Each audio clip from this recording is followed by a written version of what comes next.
Namaskar, boys and girls, ladies and gentlemen. Welcome to Himachal Wire.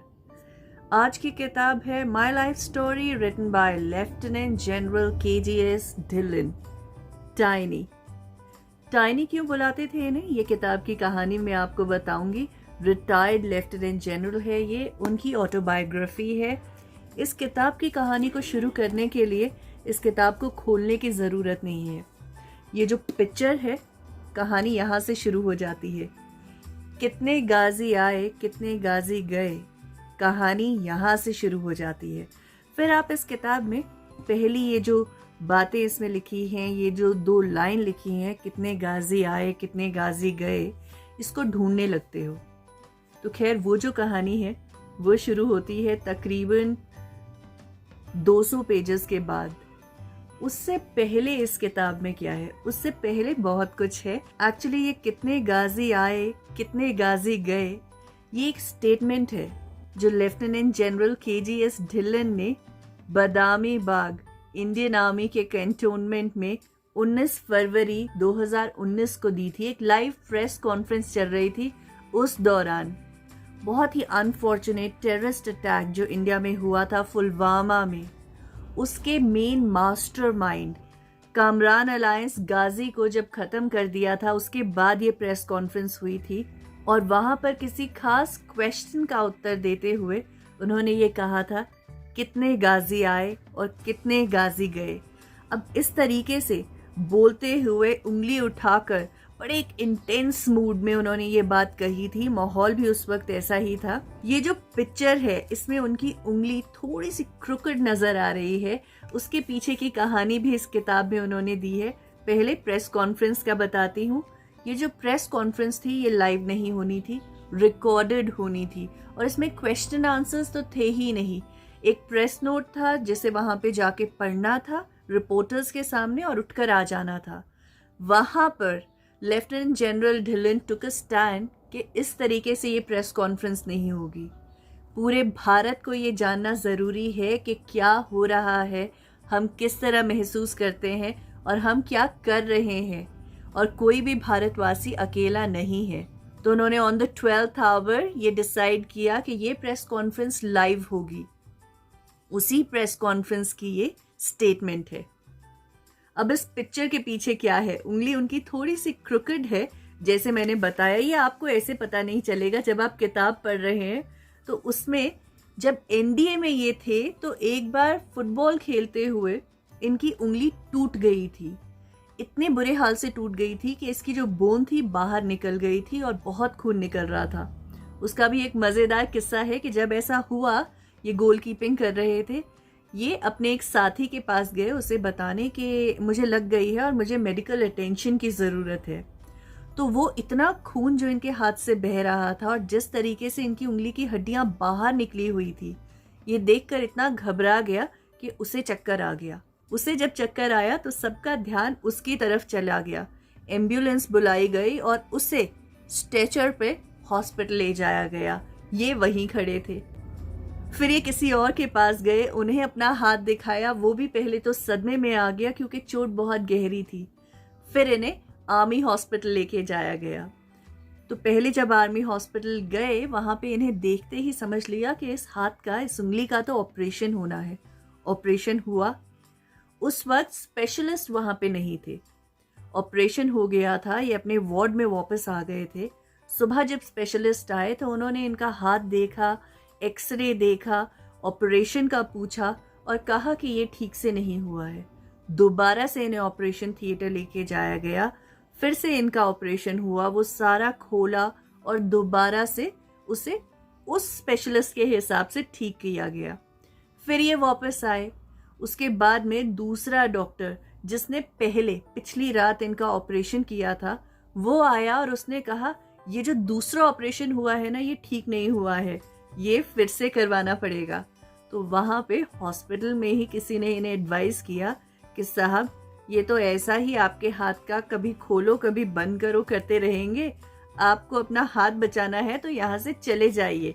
तो ये भाग के दोबारा एनडीए पहुँच गए थे. तो इतनी बार ऑपरेट होने की वजह से इनकी उंगली थोड़ी क्रुकेड है. अब जब ये पिक्चर ली गई तो इनका ये मानना है कि अगर उंगली टेढ़ी नहीं होती तो इतनी ज़बरदस्त पिक्चर नहीं आती जो पूरे सोशल मीडिया पे इतनी वायरल हुई। किताब में ये भी लिखते हैं कि सही है, घी निकालने के लिए उंगली टेढ़ी करनी ही पड़ती है। ये जो स्टेटमेंट है कितने गाजी आए कितने गाजी गए, उसके पीछे की भी एक कहानी है। ये तो उस वक्त माहौल ऐसा था और जज्बात ऐसे थे कि स्पॉन्टेनियसली स्टेटमेंट निकली, लेकिन सबकॉन्शियसली इनके दिमाग में ऐसी ही एक स्टेटमेंट थी जिसे बचपन में इन्होंने बोला था। अपनी नानी के घर ही ये बड़े हुए, उसकी कहानी मैं आपको अभी बताती हूँ, लेकिन उस वक्त की एक कहानी इस समय सही बैठ रही है। अपने कज़न के साथ में कंचे खेल रहे थे। पहले तो कंचे एक बहुत ज़बरदस्त गेम हुआ करती थी जो सभी ने खेले हैं। तो एक लड़का था जग्गी, जिसे इन्होंने हरा दिया, लेकिन ना तो वो हार मान रहा था और ना ही कंचे दे रहा था। वो होता है ना, जो हारता है वो कुछ कंचे जीतने वाले को देता है, नहीं दे रहा था। तो इन्होंने और इनके कज़न ने उससे कंचे निकलवा लिए और उस वक्त उन्होंने ये स्टेटमेंट दी, कितने जग्गी आए और कितने जग्गी गए। बदामी बाग में पुलवामा के बाद जब उन्होंने ये स्टेटमेंट दी तो किताब लिखते हुए सबकॉन्शियसली उस बात को रिलेट कर रहे हैं कि एक बार बचपन में मैंने ऐसी ही स्टेटमेंट दी थी। Retired lieutenant general K J S. Dhillon एक बहुत ही काबिल शेरदिल इंसान है। इसके पीछे बहुत सारी हार्डशिप्स हैं जो इन्होंने सही है। इनका बचपन बहुत मुश्किल था। बहुत छोटी उम्र में अपनी माँ को खो दिया। सिविल इंजीनियर थे इनके फादर। 1964 में नेपाल में उनकी फॉरेन डेप्यूटेशन लगी। इस डेप्यूटेशन में उनकी जिंदगी पूरी बदल जाने वाली थी। उनकी वाइफ उनके साथ थी। हस्बैंड और वाइफ सुबह सैर पर निकले नेपाल में तो सामने शेर आ गया। उस शेर ने दोनों को बहुत बुरी तरह से घायल कर दिया, लेकिन इनकी मदर हार नहीं मानी। उन्होंने एक शॉल लिया हुआ था। उस शॉल से उन्होंने उस शेर का, उस जंगली जानवर का मुंह बांध दिया और उसको तब तक पटकती रही जब तक उस शेर ने दम नहीं तोड़ दिया। दोनों हस्बैंड और वाइफ बहुत बुरी तरह से घायल थे। दोनों को हॉस्पिटल पहुंचा दिया। लेफ्टिनेंट जनरल ढिलन के फादर को बचा लिया गया, उनकी मदर नहीं बच पाई। कुछ तो शेर ने उन्हें बहुत ज्यादा घायल कर दिया था और दूसरा एक इंजेक्शन जिसकी वजह से उन्हें इन्फेक्शन हो गया। बहुत दूर से यूपी से उस इंजेक्शन को मंगवाया गया। उस वक्त इतनी सुविधा नहीं थी, तो एक फ्लास्क में बर्फ डालकर उसको नेपाल पहुंचाया गया। जब तक वो नेपाल पहुंचा उस फ्लास्क में इन्फेक्शन हो गई थी। इंजेक्शन इन्फेक्शियस हो गया था। शायद नहीं पता चला होगा, वो एडमिनिस्टर किया गया इनकी मदर को। तो एक तो इतनी ज़्यादा घायल थी वो, और ऊपर से ये इन्फेक्शन, ये दोनों चीज़ें वो सह नहीं सकी और उनका निधन हो गया। ये 1965 की बात है। इसके बाद इनके फादर ने नेपाल में ही दूसरी शादी कर ली और रिटायर्ड लेफ्टिनेंट जनरल और उनके बड़े भाई, जिन्हें वो बहुत प्यार से लाली वीर जी कहते थे, उन्हें उनके ननिहाल नानी जी के पास भेज दिया गया। वो अपनी नानी को बीजी बुलाया करते थे। इनका बचपन वहीं पर बीता। इनके दोनों मामा डिफेंस सर्विसेज में थे। वो भी एक इन्फ्लुएंस रहा इनके ऊपर। जिंदगी की मुश्किलें अभी खत्म नहीं हुई थी। 9 साल हुए थे इनकी माँ को गुजरे हुए, ठीक उसी दिन जिस दिन इनकी माँ का देहांत हुआ था। 16 फरवरी 9 साल बाद 1974 में इनके बड़े भाई लाली वीर एक स्कूटर एक्सीडेंट में नहीं रहे। अब माँ का निधन हो चुका था, लाली वीर भी नहीं रहे थे। इनके बड़े भाई लाली वीर एक घड़ी पहना करते थे, सीको की 5 वॉच। उसे ये आज तक पहनते हैं। आप आज भी अगर इनकी कलाई देखें तो ये वही घड़ी पहनते हैं। जब उनका एक्सीडेंट हुआ वो घड़ी टूट गई थी, इन्होंने उसको रिपेयर करवाया और आज तक रिटायर्ड लेफ्टिनेंट जनरल ढिलन वही घड़ी पहनते हैं। अब एनडीए कैसे, उसका क्रेडिट देते हैं ये अपने हॉस्टल मेट को। इनकी बीजी ने कुछ साल बाद इन्हें हॉस्टल में डाल दिया था। वहां पर इनका एक दोस्त बना, हरीश जंग बहादुर। हरीश जंग बहादुर के 4 बड़े भाई थे और वो चारों ही एनडीए में थे। वहां से एनडीए का पता चला और एनडीए का फॉर्म भर दिया गया। अब ये हॉस्टल में थे फिरोजपुर में और इनका एनडीए का एग्जाम था पटियाला में। सुबह बहुत जल्दी एनडीए का एग्जाम लेने के लिए गए। एग्जाम भी देना था, लेकिन ज़्यादा खुशी थी मूवी देखने की। 9 से 12 एग्ज़ाम था और 12 से 3:30 की पिक्चर थी। हालांकि फिरोजपुर की बस वापस लेनी थी, वो 3 बजे जाती थी, तो पिक्चर थोड़ी छूट गई। लेकिन बहुत बड़ा फैक्टर एनडीए के एग्ज़ाम के पीछे ये भी था कि पटियाला जाएंगे, पिक्चर देख के आएंगे। एनडीए के एग्ज़ाम के रिजल्ट का अभी कुछ पता नहीं चला था, तो इन्होंने सोचा नेपाल अपने पापा और मम्मी के पास जाया जाए। बस में बैठ गए थे। लुधियाना से ये बस चलती थी। बस के चलने में अभी थोड़ी देर थी। साथ वाले जो बैठे थे वो अखबार पढ़ रहे थे। इन्होंने रिक्वेस्ट की कि एक पेज मुझे भी दे दीजिए। उस पेज में ना एक बॉक्स था, उस पर लिखा था एनडीए रिजल्ट्स आउट, और वो इसी अखबार के फ्ला पन्ने पे दिए गए हैं। तो उन्होंने रिक्वेस्ट किया कि प्लीज़, मैंने एनडीए का एग्ज़ाम दिया था, मेरा रिजल्ट शायद आया होगा, मैं भी देखना चाहता हूँ। उन्होंने पेश दिया और इनके लिए ये सरप्राइज था कि इन्होंने एनडीए क्लियर कर लिया था। बस फिर क्या था, नेपाल गए, अपने पिताजी को बताया, और फिर क्या था, पिताजी ने बिल्कुल मना कर दिया कि एनडीए नहीं। फिर क्या था, लास्ट रिजॉर्ट, इमोशनल वेपन। अपनी बीजी को नेपाल लेकर गए। बीजी ने पिता को बहुत मनाया। फादर बिल्कुल नहीं मान रहे थे कि आर्मी नहीं। फिर बीजी ने अपना ब्रह्मास्त्र चलाया कि मेरी बेटी खुश नहीं होगी इसे उदास देखकर। पिता को मानना पड़ा और इन्होंने एनडीए ज्वाइन कर लिया। शुरुआत में इनका ये समझौता हुआ कि ठीक है, तुम एनडीए ज्वाइन कर लो, लेकिन थोड़े महीने बाद आ जाना वहां से। इस चीज को कहा जाता है buying one self out of the service. ये उन्होंने कहा कि अभी चले जाओ, अपना शौक पूरा कर लो, लेकिन वापस आ जाना बहुत जल्दी ही। जो होना नहीं था, नियति ने ये नहीं लिखा था। जब इनकी पोस्टिंग हो गई, इनके फादर इनके पास आए। वो काफी इम्प्रेस थे और खुश थे कि उनके बेटे ने एक ऐसा डिसीजन लिया जिससे वो बहुत प्राउड फील कर रहे हैं। इनके फादर की दूसरी शादी से उनके 2 बेटे हुए। फादर का अपना बिजनेस था नेपाल में। जिस तरह इन्होंने आर्मी ज्वाइन करी और अपना खुद कुछ करना चाहते थे, फादर का बिजनेस नहीं ज्वाइन करना चाहते थे, वैसे ही उन दोनों छोटे भाइयों ने ही अपना ही कुछ करना चाहा। क्योंकि उन्होंने भी फादर का बिजनेस ज्वाइन नहीं किया, इसलिए बिजनेस बढ़ा के कोई फायदा नहीं था। अपनी बसेस और बाकी जो भी कारोबार नेपाल में था, उसको बेचकर दोनों हस्बैंड एंड वाइफ वापस पंजाब में आ गए। अब लेफ्टिनेंट जनरल ढिल्लन को जब भी मौका मिलता था, वो आते थे अपने पेरेंट्स से मिलने। उनके फादर खासकर उनके साथ ड्रिंक्स बहुत एंजॉय करते थे। एक बार की बात है, लेफ्टिनेंट जनरल ढिल्लन दिन के वक्त घर आए और उन्होंने अपने फादर को बोला कि चलो एक एक ड्रिंक हो जाए। उनके फादर दिन में पीते नहीं थे, पर क्योंकि लेफ्टिनेंट जनरल ढिल्लन आए थे, उन्होंने कहा चल, मैं तो अपना स्कॉच ही पीऊंगा। लेफ्टिनेंट जनरल ढिल्लन ने कहा कि मैं वोडका लूंगा।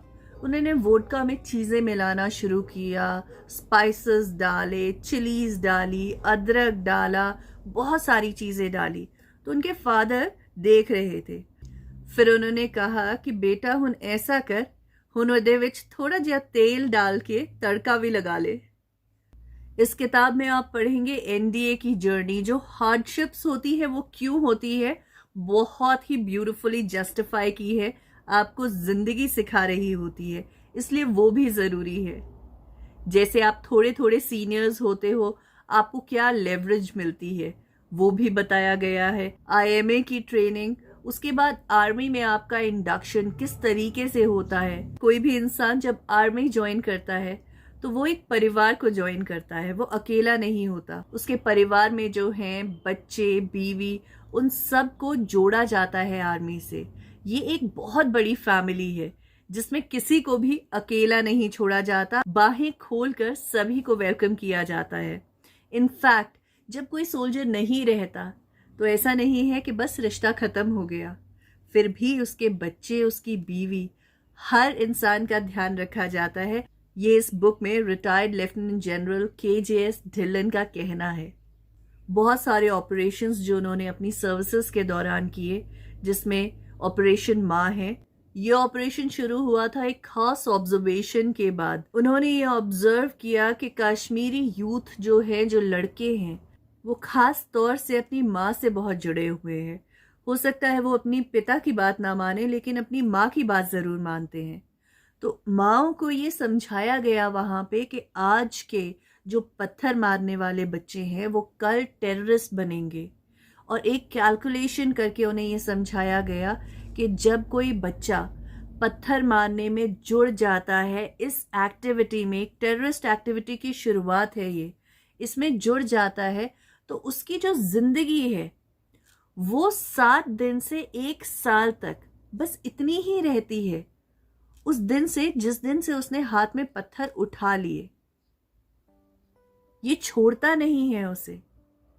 तो माँ को ये समझाया गया, उन्होंने अपने बच्चों से गुहार लगाई और तकरीबन 50 लड़के वापस भी आ गए थे इस ऑपरेशन के दौरान।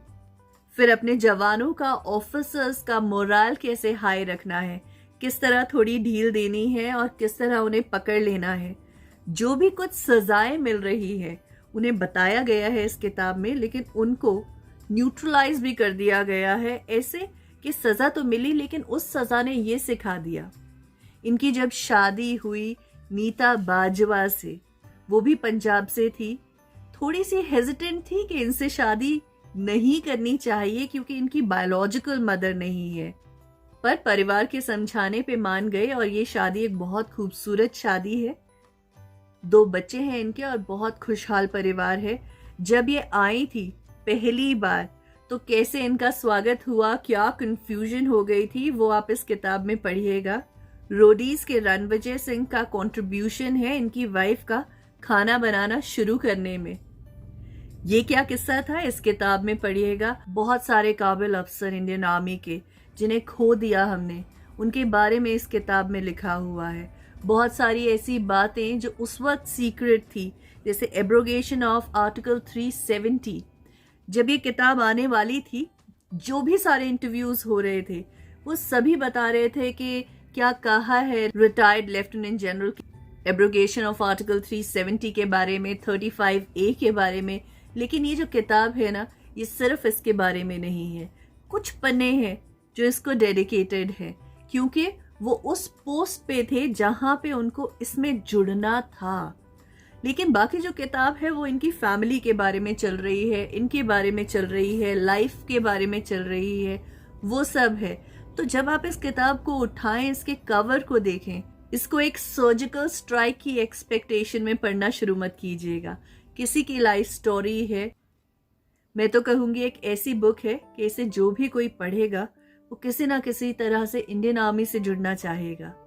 यंगस्टर्स के लिए एक बहुत खूबसूरत किताब है, आर्मी को, आर्मी लाइफ को समझने के लिए। It's a wonderful book, thumbs up to it, जरूर पढ़िए। Army life from being a cadet in NDA, coming in IMA and then joining the forces, growing in the forces, उसकी छोटी छोटी बातें, चाहे वो पट्टी परेड है ना, चाहे कोई पनिशमेंट है, घड़ी का किस तरह मिलाना है, ये समझ लेना कि सीनियर ने आपको पनिश कर दिया है, उनकी गलती है, लेकिन क्योंकि वो सीनियर है उनका आपसे माफी मांगना बनता नहीं। लेकिन क्योंकि ये इंडियन आर्मी है तो किसी ना किसी तरीके से आपको सॉरी तो नहीं बोला जाएगा, लेकिन ये बता दिया जाएगा कि गलती हो गई यार, चलो मूव ऑन। अच्छा, और टाइनी क्यों नाम पड़ा ये नहीं बताया मैंने आपको। ये भी एक इंडियन आर्मी का कैरेक्टर है, how do they name people. तो इनके रेजिमेंट में इस तरह होता था कि जो जैसा भी होता था उससे ऑपोजिट उसका नाम रखा जाता था। 6 फीट 3 इंचेस इनकी हाइट है, बहुत लंबे ऊंचे, ब्रॉड, तो इनका नाम टाइनी रख दिया गया। कोई बहुत मेटिकुलस है, बहुत तरीके से चीजें करते हैं, उनका नाम गूफी रख दिया। तो इस तरह नाम रखे जाते थे, just keep the humour alive. बहुत सारी बातें इंडियन आर्मी की। Thank you so much, till we meet next time, take care.